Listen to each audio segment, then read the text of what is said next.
we thought we would do something a bit different and indicate to you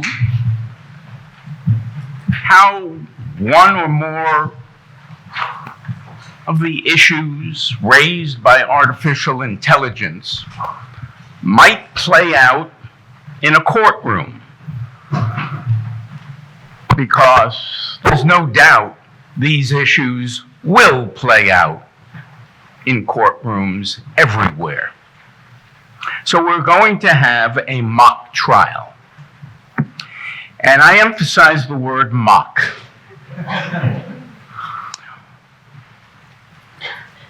The trial is based on, as they say in television and the movies, a true story.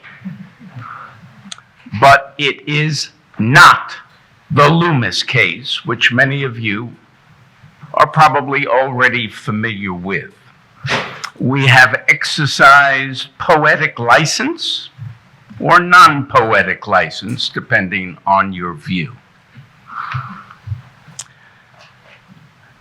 The trial will be followed by a jury verdict. And you might ask, who's the jury? And the answer is, you are.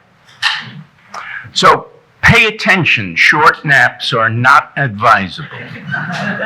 Because before you vote as a jury, I might wander among you with a question or two. Now that's our program. We have two lawyers, which is usual. The lawyer for the plaintiff, Eric Loomis, is Mark Lanier. The lawyer for the defendant, a company called North Point that developed the relevant program, is Steve Sussman there. Now, I could go on at least until 3 or 4 this afternoon and tell you all about these two characters. So I will simply say, collectively, these are two superstars in the trial business. Whatever award you might think of, or whatever list you might invoke, these two guys are at the top. You will notice, I suspect, since I know them both, I anticipate a slight difference in demeanor and form. You can decide which one you like, which one you don't like.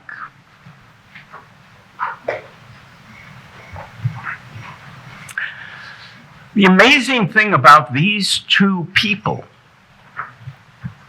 for us arrogant, elitist Northeasterners, is that they are both from Houston, Texas.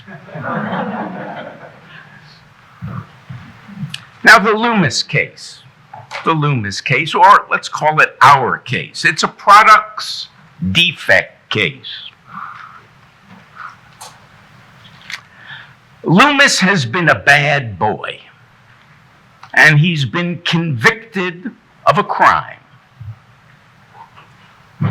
And in the process of organizing the sentencing, the Department of Corrections has submitted a pre-sentence report about Loomis, his background, etc., etc. Included is a risk assessment. What is the likelihood or non-likelihood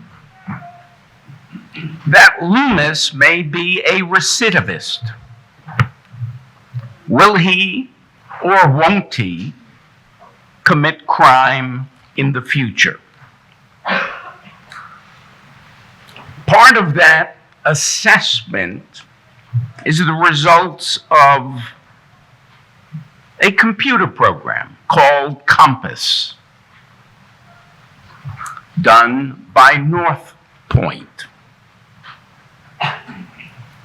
The program used an algorithm to assess the likelihood of recidivism. All this was before the judge, and based in some indeterminate way on all of the evidence, including the assessment of Compass, the judge decided that Loomis might be one of those recidivists and increased his sentence from 10 to 12 years. Loomis is now a jailhouse lawyer, and he has brought a civil lawsuit for damages against North Point, claiming Compass, its underlying algorithm, defective, and it was marketed with the defects and without providing any warning to the users of Compass about those defects. So Loomis's theory is quite simple. Because of this product, he has lost 2 years of his freedom, violating his due process rights and his equal protection rights, both of which are governed by the United States Constitution and the Constitution of the state of Wisconsin. Now, this trial is very carefully timed. And I now stop being a moderator. I become a judge, which is about as close in life as I ever will be to a judge. But most significantly, I become a timekeeper. And I will hold counsel who have a certain quality of elegant verbosity to the time frames. Counsel for plaintiff, call your first witness. Actually, opening statement, I believe. Oh, right. I thought we could Dispense with such nonsense. It is a great joy to get to do this in front of you and to get to be here today. It's a joy because the United States of America has always found a sense of pride. In fact, I would go so far as to say a global mission to promote justice among people. It's deeply rooted in our heritage from a number of different cultures, most notably, if nothing else, the British culture from which America declared its independence in 1776. It was in 1215 that the Magna Carta was signed, when the king was forced to recognize that people's rights and welfares could not be taken from them absent certain guarantees. The core guarantee is justice. And justice is not a corporate concern in the sense of what everyone goes through. Corporate is an individual concern. That's what faced King John on the road. That's the substance of the Magna Carta. It's individually. You individually are guaranteed justice. Now, when you get into the prison system, this becomes an interesting issue. I represent Eric Loomis. Eric Loomis is doing time for a crime he committed. He is properly a convict. And I've got the very difficult task of trying to represent someone where the tendency of people is to say, well, it doesn't matter. He's a crook. So he's serving longer than he was supposed to. That'll teach him a lesson. That cannot be our mentality, because that is not the mentality of individual justice. Our mentality needs to be one that's different, and it's important for a number of reasons, including the fact that study after study after study after study indicates you tailor a prison sentence to walk a fine line. The goal is to stop recidivism, where someone does not commit a crime again. And to do that, you need to have the sentence strict enough to punish them, yet not so strict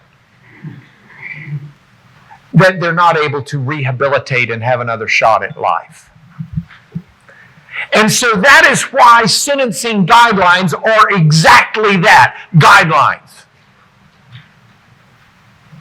Our fathers in the law, our mothers in the law, those that legislate have never gone forward and said, here, if this is the crime, we don't care who the criminal is, here's the punishment. We do not have that rigidity in our system. In our system, we have flexibility that depends upon the individual. This is individual justice.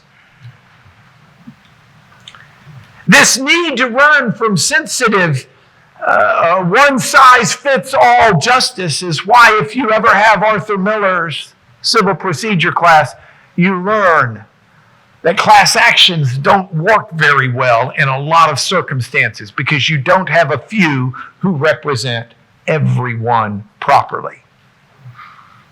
You need flexibility. Sentencing needs to reflect flexibility. Sentencing needs to reflect flexibility of the times, as well as the individual, of the uniqueness of a community, of the uniqueness of the person, in ways that no computer program can ever capture. These are variables that are outside the range of artificial intelligence. I have 50 seconds left. But I want to tell you, if I ask the artificial intelligence that is Siri to take a message for my wife, she can't even get that right. And that's with all the money that Apple has to put behind her.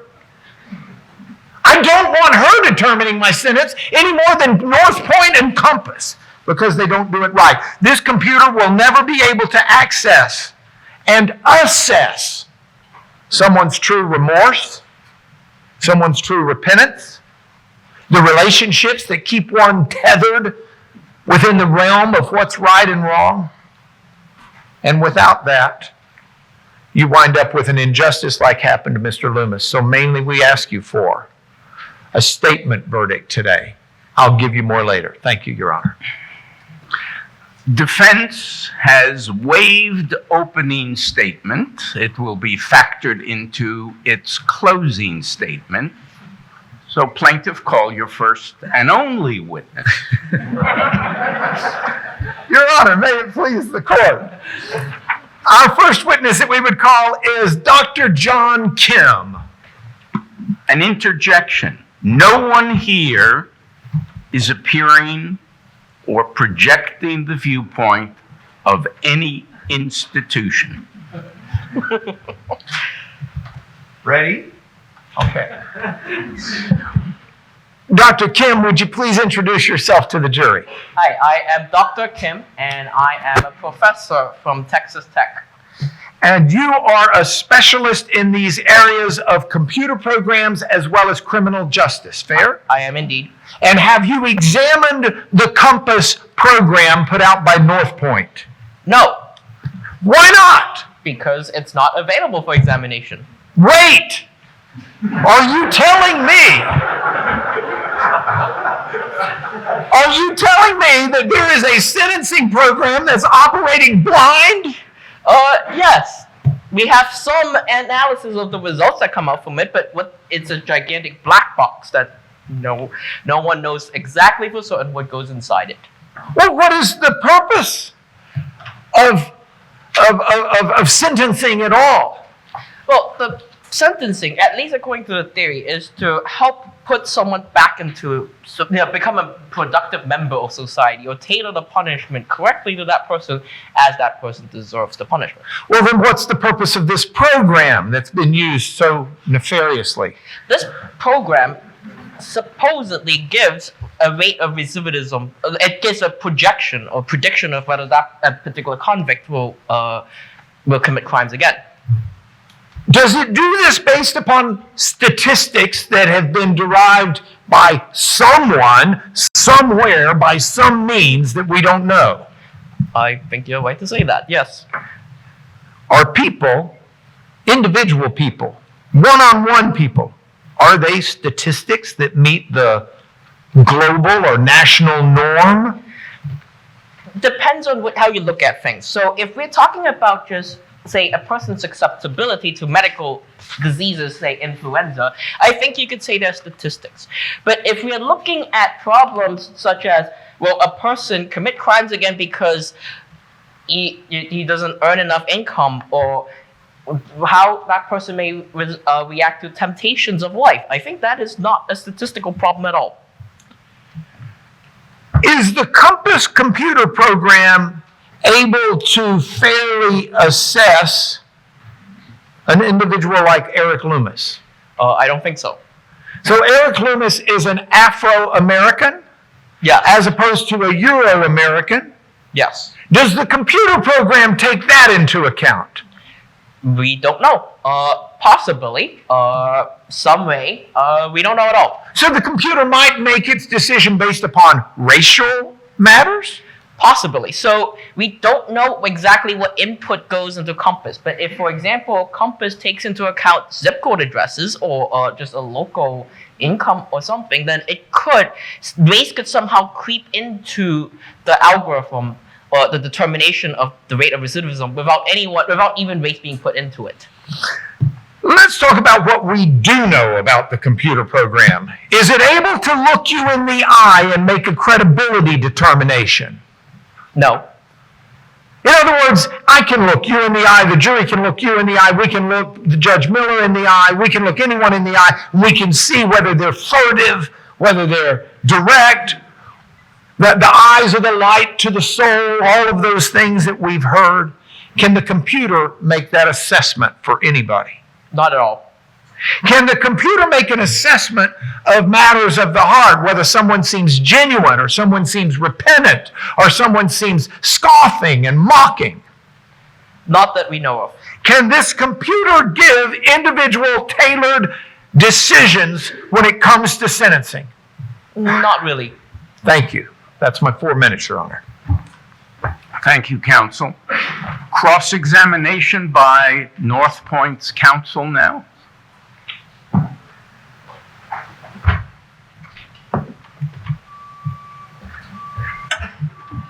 Dr. Kim, are you familiar with a Dr. Christopher Lowenkamp who works at the Federal Judicial Center in the Office of Probation and Pretrial Services? He is actually an employee of the Administrative Office of the United States. A colleague of yours? Not exactly a colleague, but okay, yes. Dr. Lowenkamp has a PhD in criminal justice, is an expert in risk prediction, and develops and refines risk assessment instruments for the federal probation and pretrial system, correct? Yes. Would you agree that he is an expert in the use of actuarial risk assessment instruments like Compass in the criminal justice system? I would say that he is an expert in the system used in the federal courts, which is the PCRA, but I can't say that he is necessarily an expert on Compass, which is a different tool altogether. Are you familiar with a publication called Federal Probation Journal, put out by the Administrative Office of the United States Courts? I am not familiar with that journal. Do you know that Dr. Lowenkamp, in the September 2016 issue of that journal, wrote an article peer-reviewed entitled False Positives, False Negatives, and False Analysis, a Rejoinder to Machine Bias, the ProPublica article that has criticized the Compass system? Are you aware of that? Is that the article with Floyd as a co-author? No. Okay. No, Dr. Lowenkamp wrote that article. I'm not familiar with that one, no. And do you know that in that article, he and his two co-authors concluded that Compass that ProPublica, that criticized Compass, erroneously concluded that Compass is biased against blacks, and indeed that the journalists that wrote the ProPublica article strayed from their own code of ethics in the way they did not present the facts accurately. Their presentation of existing literature was incomplete, and they failed to ask relevant questions, close quote. So I have read a separate paper which talks about one paper co-authored by Dr. Lowenkamp. And I would quibble with Dr. Lowenkamp's analysis in that Dr. Lowenkamp never actually considered the false positive rate, which is one of the most important numbers one would think that is of the criminal justice system. The criminal justice system doesn't really tolerate sentencing people more than they deserve. That's not, I mean, if we just go back to the entire constitutional structure. Did I hear you say on your direct examination that the purpose of the Compass program was to minimize recidivism? It doesn't try to do that. It only predicts whether someone minimizes. The goal is to reduce unnecessary incarceration, isn't it? No, the tool doesn't actually try to do that because the tool has to be used by an external operator properly in order to achieve that outcome. So the tool itself the tool is just a tool, it's its own number. It doesn't actually accomplish that result. Has the use of Compass in every state that has approved its use reduced incarceration? I am not aware of any analysis. Yeah, are you aware that in 5 of the states that require the use of sentencing risk assessment tools such as Compass, incarceration has been reduced and recidivism has been reduced? I am not aware of that. However, if we have rates of recidivism reducing, it could possibly come from external other factors such as the improving economy. You testified that Compass fails because you can't capture matters of the heart like remorse or whether someone loves or cares about someone else. And can't look a person in the eye, right? Yes. That's true of every risk assessment tool used to guide sentencing, isn't it? Possibly. In your opinion, all of the computer programs share the same defect of not being able to look someone in the eye, right? I think that may depend in the future. There may be programs that could actually analyze a video and judge, whether Aren't you aware, Dr. Kim, that Compass does in fact capture input about whether a subject is remorseful and whether they have people they love and care about? And it does so by asking them to complete a 21-question questionnaire that they have full access to. It's in their pre-sentence report. Aren't you aware of that? I am aware of that. However, it must be stated that from analysis of Compass results, only age and prior conviction are basically the 2 factors that could account for almost all predictions of Compass, age and prior convictions.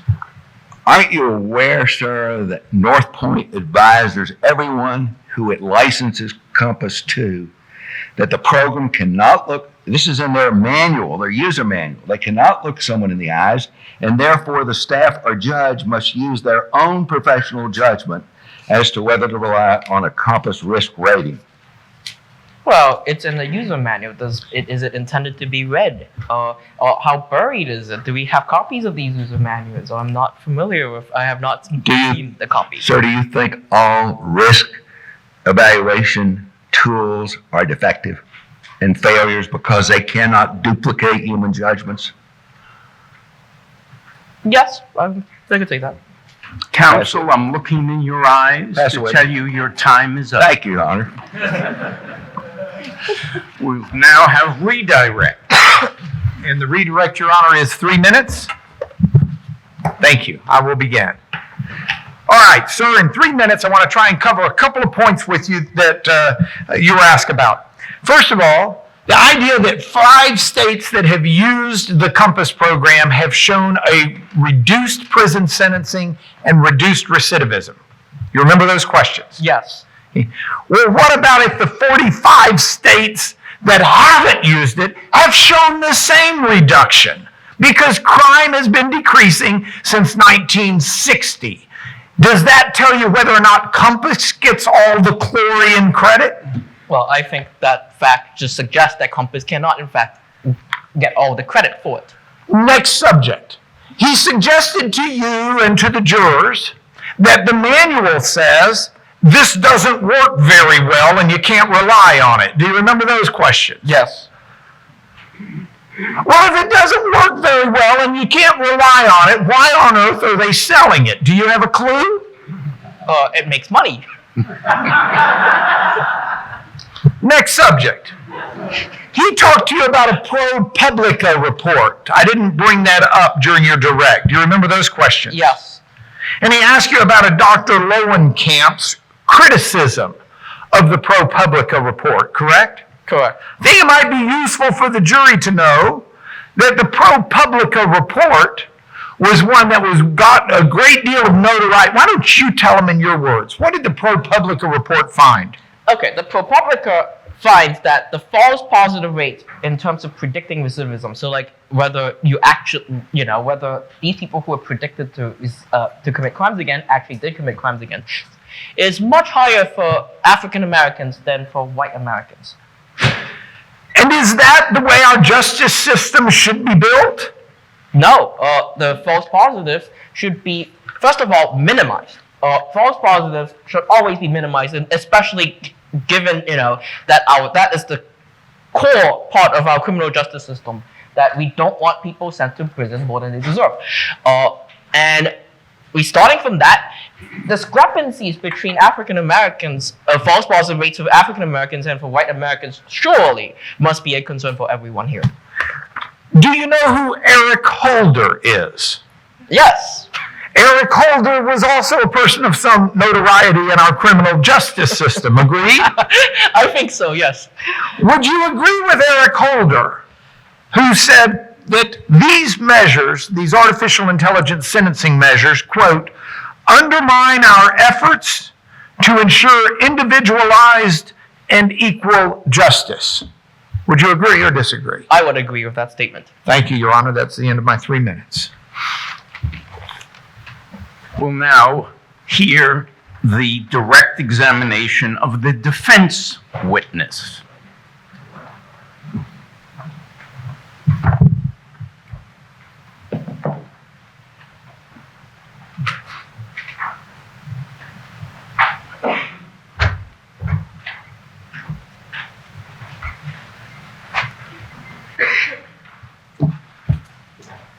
Dr.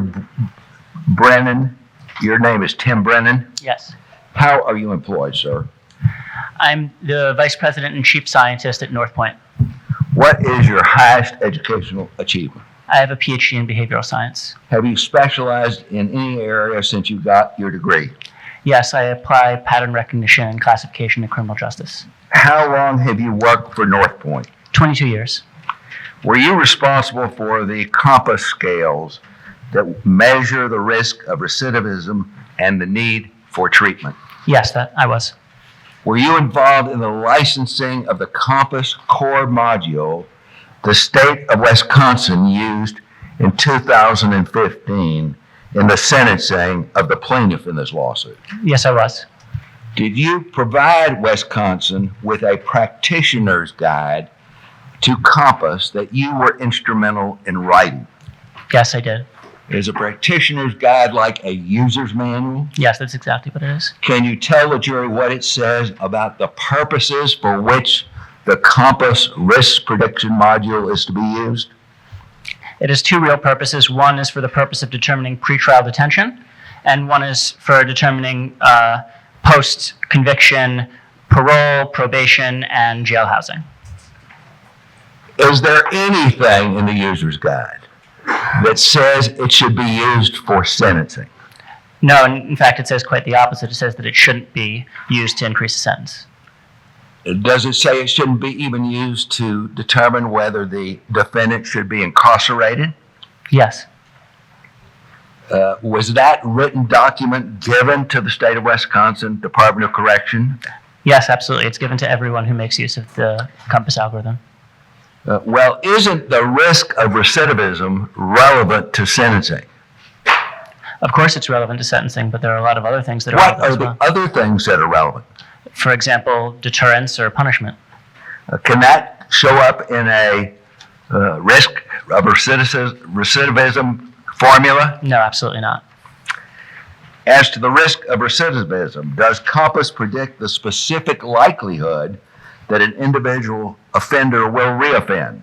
No, it absolutely does not do that. It predicts the likelihood that someone in a similar position might reoffend based on group data. Does the user's manual warn the user that the Compass prediction is based on big groups, not individuals? Yes, it says very explicitly that the prediction is a prediction of group data and not an individualized prediction. I notice if you go to North Point's website today, there's this commonly found frequently asked questions. Did you write the answers contained on the website to those questions? Yes, I did. One question is, quote, what are the limitations of the risk tool? Do you recall how you answered that? Yes, absolutely. I said that I don't remember the exact wording, but I said that I'll quote it for you. Quote, there are a number of interpersonal nuances that Compass cannot pick up on such as demeanor, eye contact, body language, etc. Those were your words, right? yes, those were my words. I remember Even them very when clearly Compass is used for its intended purpose, what does the manual say about how a correction officer or judge should use it? The design is to corroborate a judgment. So if you've come up with a judgment about, for example, a risk assessment or a sentence, you can look at Compass to see whether it in fact corroborates it or not. And if not, we recommend going with the original judgment, not with the algorithm. Why could the Compass score be wrong for an individual? There's a number of reasons that the Compass score could be wrong for an individual, but the main reason is that it only takes a certain amount of inputs, and there are all sorts of different mitigating factors at play in a Or determination. aggravating factors? Or right? aggravating factors, absolutely. Is that in the manuals, the user's manual also? Yes, quite clearly. Yeah. One recent commentator criticized Compass on the basis that it does no better than humans in predicting recidivism. That writer said that on 137 inputs,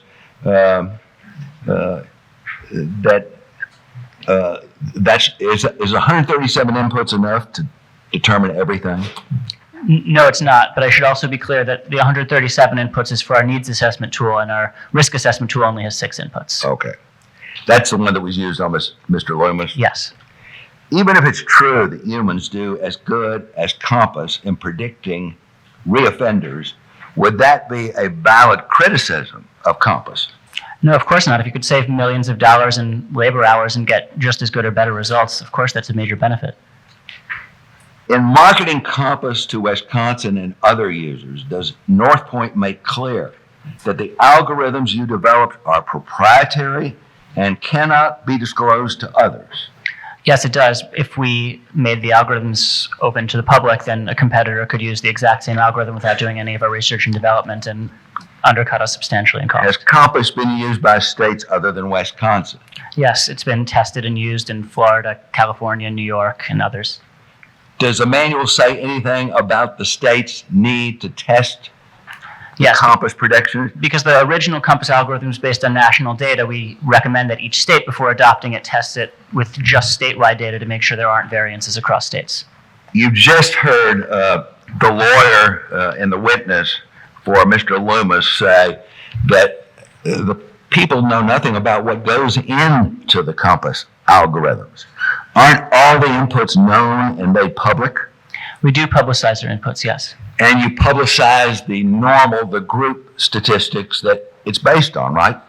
Yes. The only thing that's not published is how those inputs are manipulated, right? Correct. The way to get from the inputs to the outputs is not published. And did Mr. Loomis acknowledge when he went to the Wisconsin Supreme Court that he had a complete opportunity to examine his own answer to the 21 questions that Compass based its prediction on? Yes. Is Compass biased against blacks? No, it is not. Is it common knowledge that blacks reoffend more frequently than whites? Statistically speaking, that is the world we live in. And is the world we live in common that men reoffend more frequently than women? Statistically speaking, yes, men do reoffend more frequently. Would it be fair to treat women and men, wouldn't treating women and men the same result in the overcarceration of women? It would certainly, if our algorithm spat out results that were the same for men and women, it would indicate that women are high risk more often than it ought. Thank you. That's what. Cross-examination. Wait a minute, did you just say that it's okay to judge people differently by a computer program in terms of their recidivist rate based on the color of their skin? No. I mean, that's exactly what you just said. No. All that's right, not what fine. I said. And I should be clear that race is not one of the inputs that the algorithm uses. Not directly. You do zip code. No, that's not one of our inputs. Okay, we'll get to that in a moment. Let's start out with this. This is your baby, isn't it? Yes. I mean, this is where you make your do-re-mi. I developed the program. I don't own North Point. You are a vice president who gets paid out of how well the program does and how well North Point does, correct? My compensation package is not public You've information. spent 22 years doing this, haven't you? I've spent 22 years at North Point. I'm just saying, when you sit down as a man who's a specialist at analyzing motives and trying to calculate likelihood, did it ever occur to you that your profit motive may be impairing your bias and ability to determine how hot your program is? I think it's safe to say that anyone selling a product is going to try to sell the product. You got it. Thank you. Next point. You say it's not supposed to be used for sentencing, right? Correct. It's And then you tell them how to use it for sentencing, right? No. Sure you do. You tell them, let it corroborate your judgment on sentencing, don't you? We say let it corroborate your judgment in general. We don't specify sentencing. You don't say except on sentencing, do We do you? not say except on sentencing. In fact, you offer information relevant on the point of sentencing, don't you? Well, we know that judges are making sentencing decisions. It's a yes or no question, sir. Simple. You do offer judgments that are effectively linked to sentencing. Recidivism, for example, right? Yes. And you don't do that based on the individual. You do that based upon national group statistics, don't you? We tell that to every judge. Is that a yes answer? Yes.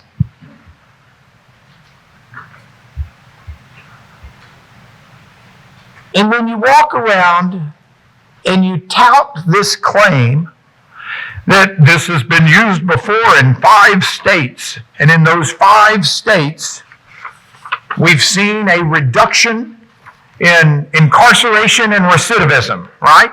Yes. As if your program had anything to do with that? We're confident it did. I've had trouble. Did you say did not or We're did? confident it did have something to do with that. You are confident. Yes. The same kind of confidence you have that your program's effective, Yes. that your program is accurate. Yes. And yet this confidence doesn't explain why in almost every other state there have been equal or greater reductions in recidivism. We believe that there are greater in the states that we are present. Well, actually, in 2006, since 2006, do you know what the violent crime rate has done in America? I know that it's dropped. You know it's what? It has dropped. That the violent crime rate is at an all-time low in all of the United States of America? Yes. You're not taking credit for that too, are you, Mr. North Point? No, absolutely not. You just take credit for it when it happens in the 5 states where a couple of judges have used your program. There have been a number of criminal justice inventions recently, and this is, I think, one major one that has had a major impact. What's my question? Can you answer my question? I'm sorry, can you repeat your question? Yeah, you just take credit for it in the states where the rate's reducing all over the United States of America, and you just say, well, when it did it in these 5 states where our program is, we are confident that it's because of our program. We're not trying to take credit for the entire reduction, but we are confident that we're in part responsible for the reduction. In other words, yes, for those 5 states, you're confident. With that same confidence you have that this program's working right. Yes. Which sort of makes you think this program may not be working right, doesn't it? I mean, this program's written on corporate data, isn't it? Corporate whole, not... Actually, there was a bad pun there. It's written on corporate data in more ways than one. But it's based on group data. Yes. You'll be the first to admit that it's not being used to measure groups, though. For Mr. Loomis, it's being used to measure an individual. It's being used to estimate a category of risk. For an individual? Yes. You had individual inputs for Mr. Loomis. We do have individual inputs from Mr. Loomis, yes. So you have individual inputs and you spit out an individual assessment based upon group data. Yes. Are you familiar with the kid's toy? Square peg, round hole? No. You should look at it. It might inform the way you spend your next 22 years programming.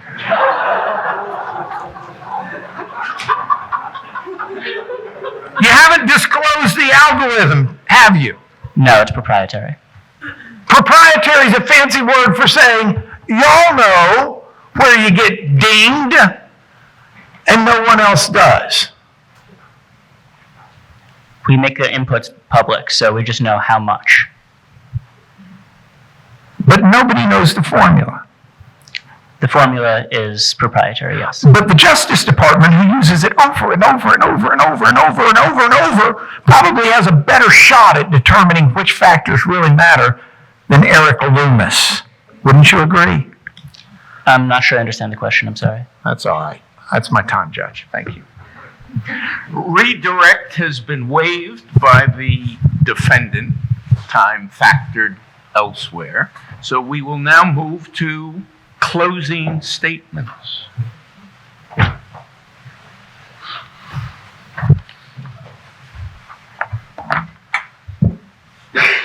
Your Honor, may it please the court, may it please you, ladies and gentlemen, I've only got 4 minutes.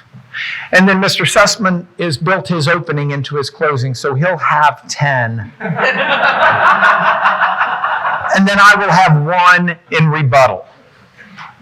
But that's okay, because 5 minutes, 4 in opening and 1 in rebuttal, is more than enough for me to make sure that everybody understands what this case is about. Yes, Mr. Loomis has brought a lawsuit. Yes, Mr. Loomis is a criminal. Yes, he's doing time. And yes, he's suing for damages. 2 years of his life gone. 2 years of his freedom gone. 2 years of a chance to find a job, enjoy life, watch TV, see his children, enjoy his family, gone. How much is that worth? A lot. How much is Mr. Loomis asking for? $1. Because this is about a statement. He wants a statement verdict from you that says, stop the madness. He wants a statement verdict from you that says, please, recognize that humans are individuals and we're not cogs in a machine. That the national norm does not apply to me and it does not apply to any of us.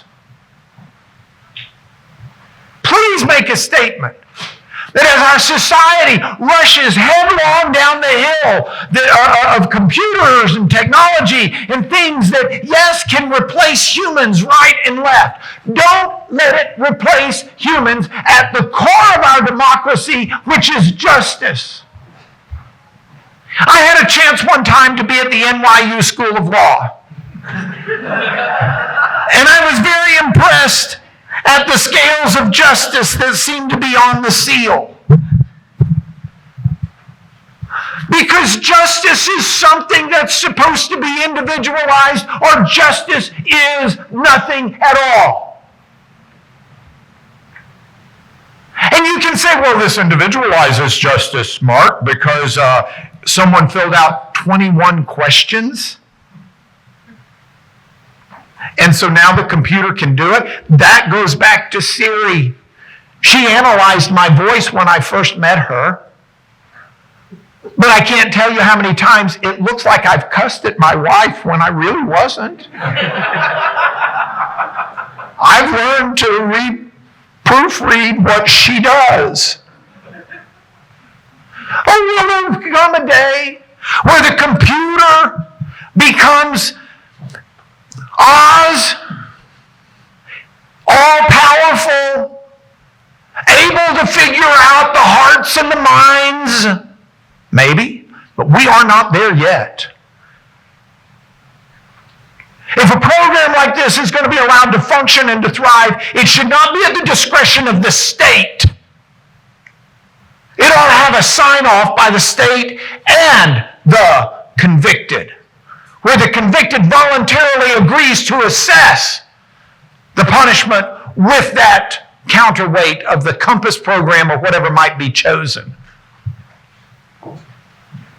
But to just have it so cavalierly by the company as the tool, the right hand, to vindicate a judge. I wrote down what the witness, the fellow who spent his lifetime doing this, said. He specifically told you in his questioning that it's to corroborate judgment on sentencing. Corroborate judgment? Because judges sometimes sit there and say, boy, I'm just not sure. So we let the computer decide. That's not right. Make a statement, please. I'll save my last minute, Your Honor. Closing statement by North Point.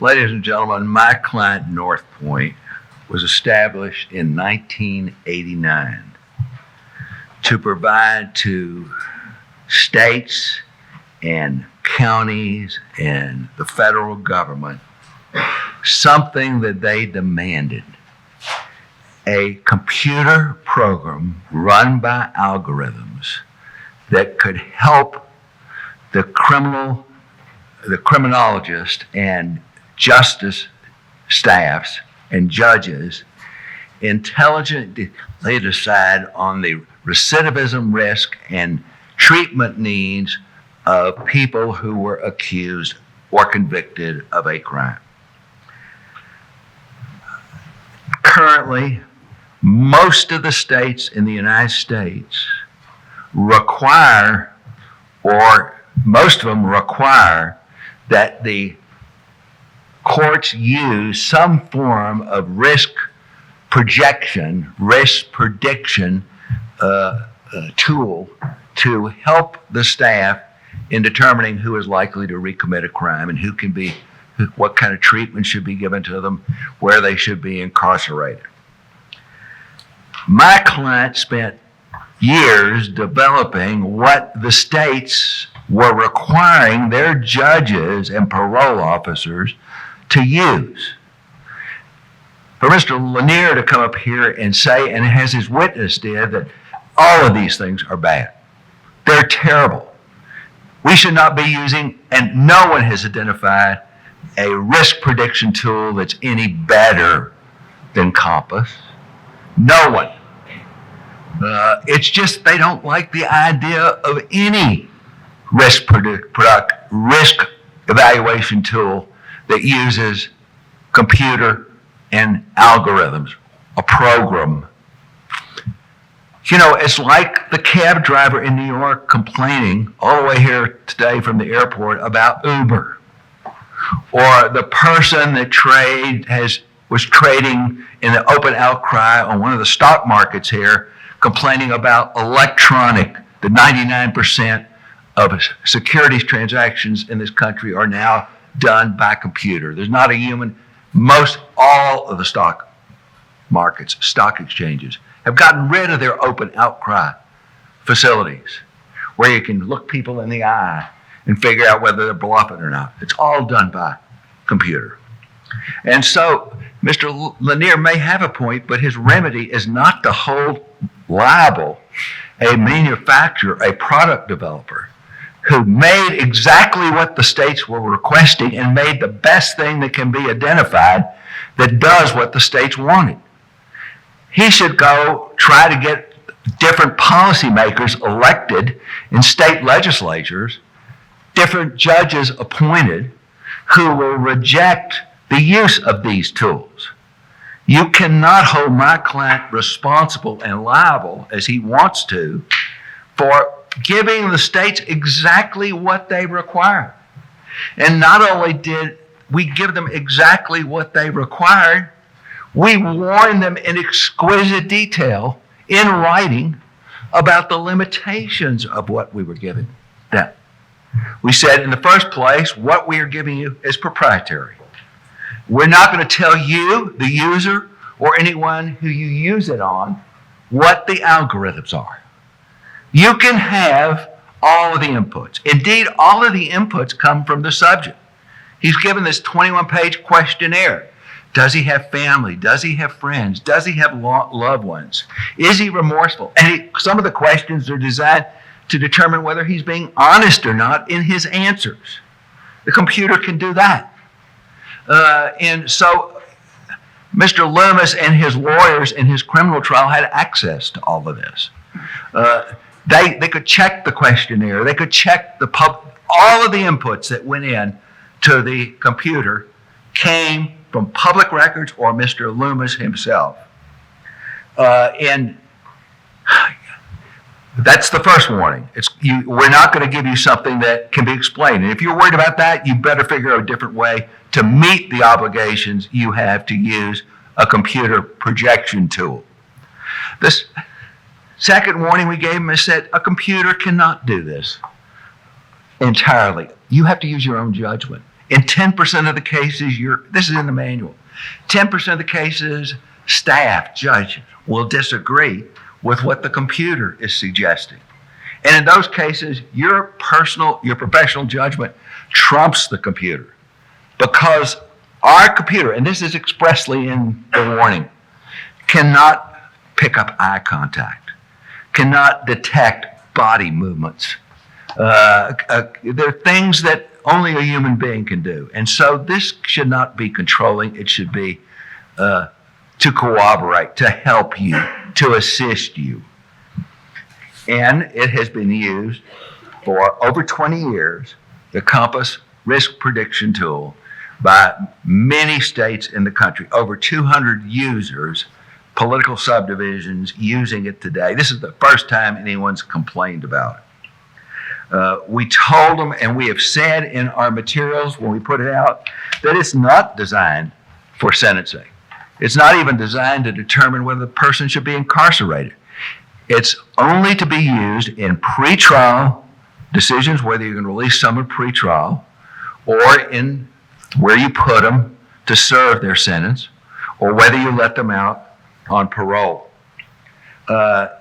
We even put in our user's manual the fact that there were some public studies, like the ProPublica study, that were highly critical of these systems like ours being biased. Because the problem is, if you're using a computer to replicate human judgment, the computer's going to replicate human bias. A computer's not going to be better than humans. It's going to be as good as humans.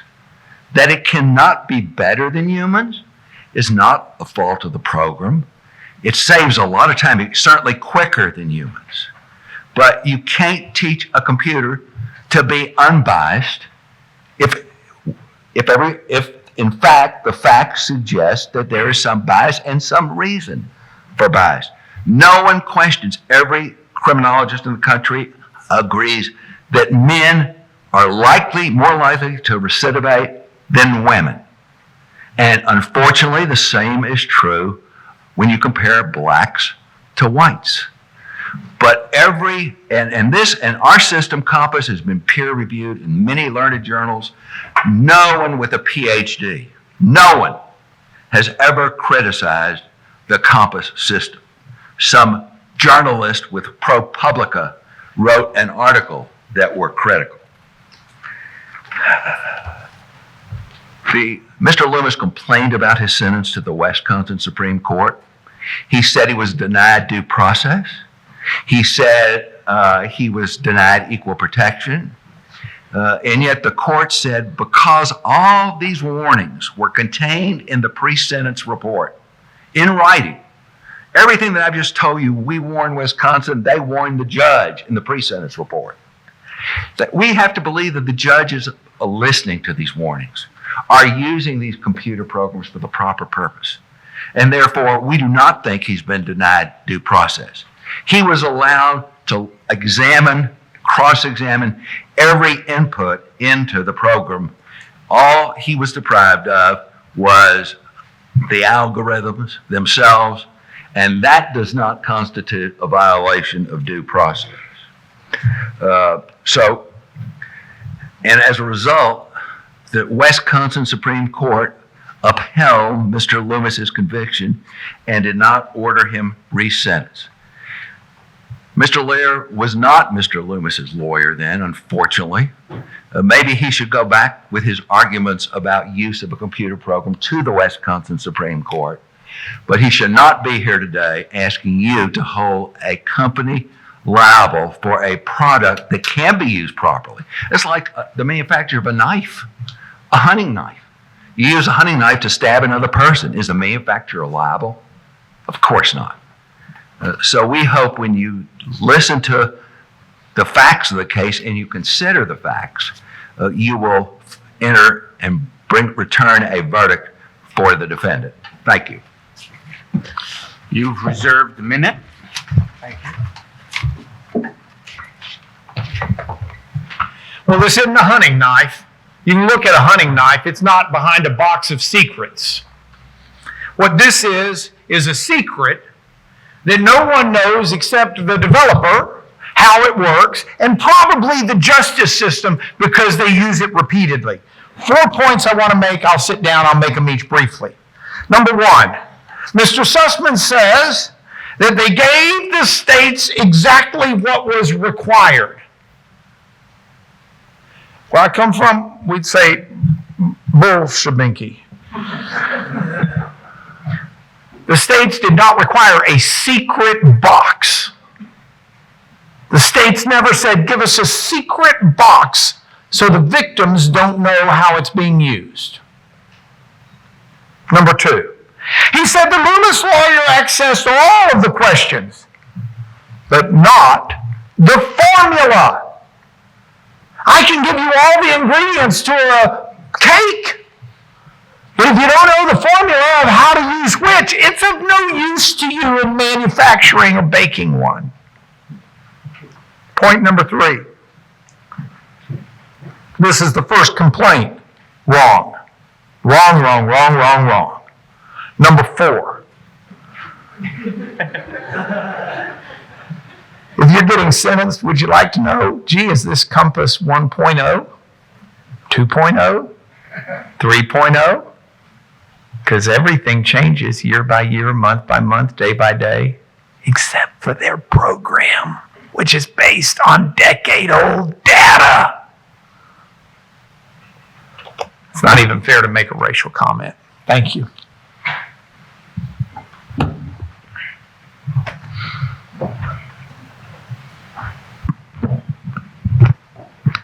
That's the trial. And at this point, I think it very appropriate that we thank our visiting counsel and the witnesses. Tim? David? I cannot tell you what pleasure it was for me to say to Steve, sit down.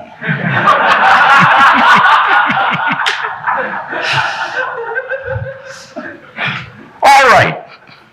In this fanciful world, this mock trial, we're now going to do that which is not done in real life.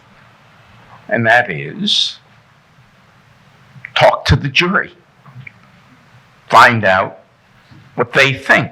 I'll just ask a few of you a few questions, simple questions. And you other people consider this part of your personal deliberative process before I ultimately ask you to raise your hand one way or the other. That will be the coda. Who do you think you'll vote for? Well, could you go over the jury instruction again? No, I mean, seriously, what's the standard? What are we being asked? You're being asked whether or not the product was defective and whether they gave sufficient notice of the defects in the product given the uses to which it would be put. Well, I would be inclined to say they gave notice. I'm waiting for a punchline. I don't know if the program's defective or not, though. No, but you've got to vote for the plaintiff or for the defendant. I'm inclined for the defense. And why? Well, it didn't have anything to do with the skill of the advocates, which was both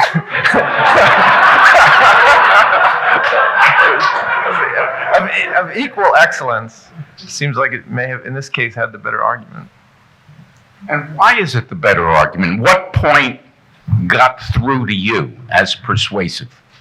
Well, as the sentencing memorandum include data, and this is one data point that a judge can use to impose a sentence. And in that sense, it's like any other risk assessment, or when the Bureau of Prisons provides data, it's just another data point.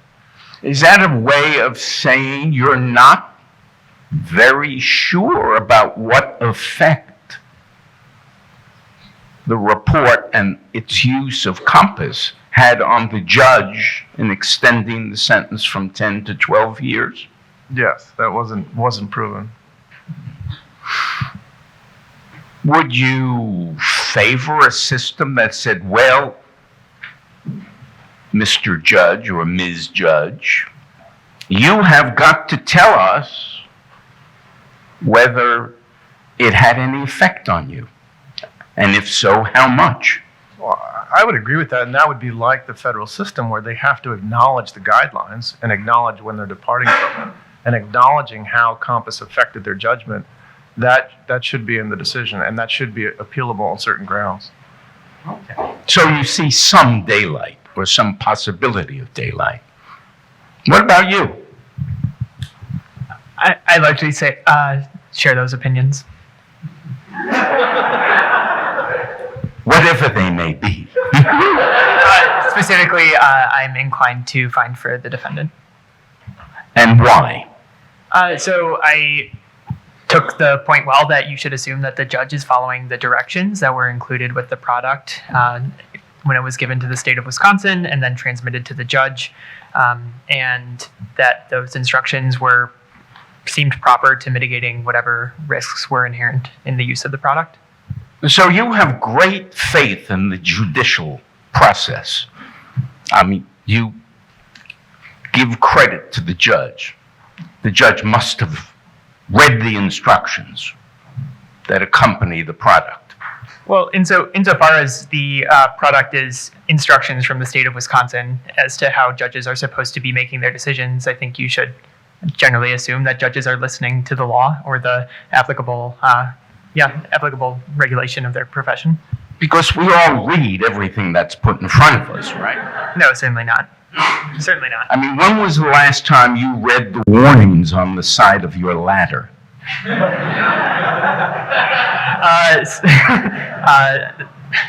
guess never. I don't have a letter. Or the terms and conditions to your operating system or program you accepted on your computer. Or you've read the arbitration clause in your employment contract? Well, maybe we'll get a different view from you. Actually, I was leaning toward the defense as well, so you may want to go on to someone else. I'm stuck with you. Okay, well, I thought that, the argument was presented very well. It's kind of, it goes along the lines of everything we've been talking about with artificial intelligence, and you expect that the judicial system works as it should, that the judge is using what he's receiving, as appropriate, and you can't hold that third party responsible for the outcome. Of course, we thought the judicial system was working well when we had slavery and blacks were not allowed into integrated schools. Well, that's a fair point, and it had to be evaluated, and it was changed as appropriate. After a few years. So, the motto, the lesson is be patient. Well, I think the plaintiff, you could tell that the plaintiff isn't after money. They're only asking for $1 in a judgment. They're not looking for a lot of money. So they feel very strongly about, the fact that they were, what's the word I'm looking for? They were wronged, and they want to see justice come forward, and so that's what they're asking for. But you're not willing to put up $1? It's not going to, he's going to stay in jail for 12 years, whether you give him $1 or not. But I'm looking for justice as well, because this sets precedents as well, so you want the right answer. So what is the right answer? So that's what we're trying to decide here. Don't I ask the questions here? Thank you. All right. Mark, you're not doing too well. Reaction? I'll go the other way to make it a bit varied. I love it. He'll go the other way, not out of principle, mind you. Well, I guess I had a few questions about the procedure. Is it, in terms of the algorithm, is it in principle? Do the designers of the algorithm know exactly why the decisions are being made the way they are, and they're not releasing it just because it's proprietary information? Or is it because, as we talked about a bit earlier, that there's a black box where they can't exactly work out? They don't themselves know exactly why those decisions are being made. If it's the former, I don't understand why they can't give it to the government as opposed to just releasing it publicly. I think if this were a real case, Mark, I asked you your opinion on this. Wouldn't in civil discovery the plaintiff get access to the algorithm under a protective order? I mean, you can't in discovery say, I'm not going to make the algorithm of this allegedly defective product available in discovery because it's proprietary. I mean, I think the judge would say, you've got to make it available. This happens in patent cases all the time. You have to make it available to the lawyers' eyes only. They sign a protective order. Exactly, the experts on the other side. So you would have had experts in the real world going over the algorithm to take them apart for. As a practical matter, though, in a patent case, it'll take us $3 to $5 million to do that. And in a case like this, where I'm representing an inmate and I'm going to be lucky to get $1, It was a bad it'll case. never get spent. I can't help it. You make your intake decisions. I accepted this before someone told me the facts. I love it when lawyers talk dirty. Oh, I know you. What's your judgment, Cassie? Hi. Well, I'm only just now in torts, so I'll try my best. But I think that the warning, you could maybe argue that it's not adequate for the individual. So the company, North Point, could have put out accuracy per individual or more instructions about that. But ultimately, I think it's a failure of the judges. And I'm really interested what the judges would think they need to know in order to write their assessment or to say what they're making their decision actually on.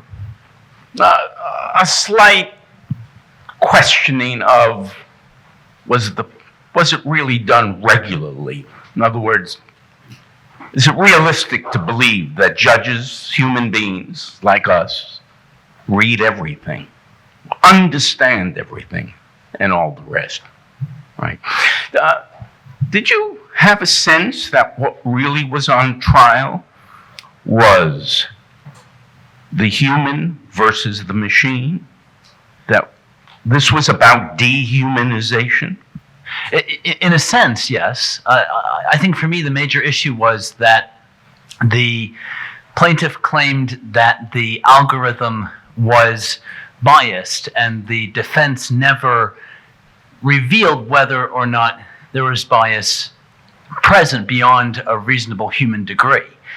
So I feel like the actual machinery of it was never truly addressed. Are you voting for yourself or for the dog also? The dog may have more sense on this than the rest of us. We could vote twice. Okay. All right, just a few reactions from the folks. Now, here's the question. Here's the ultimate question. As a member of the jury, you would go into a sealed room and be asked the ultimate question. Should the plaintiff win? Should the verdict be for the plaintiff, or should the verdict be for the defendant? It's really a binary choice. It's as simple as that. So, I'll give you about 10 more seconds to think about how you would like to vote. And then I will say something very clever like, how many of you would vote for the plaintiff? For the plaintiff. For the plaintiff. I'm not going to count. Why, you think these are potential clients? I just like to see people I respect. Okay. How many of you would vote for the defendant? Oh, this is clear, I won. Steve, the lawyer, doesn't vote in the jury.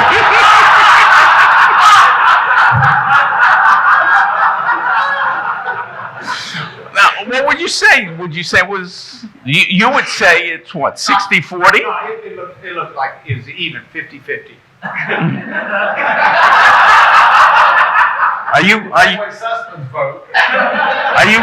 Are you heading back to Houston now, where it's safe? I might talk to about half of y'all. All right. Thank you, folks. This is what it might look like.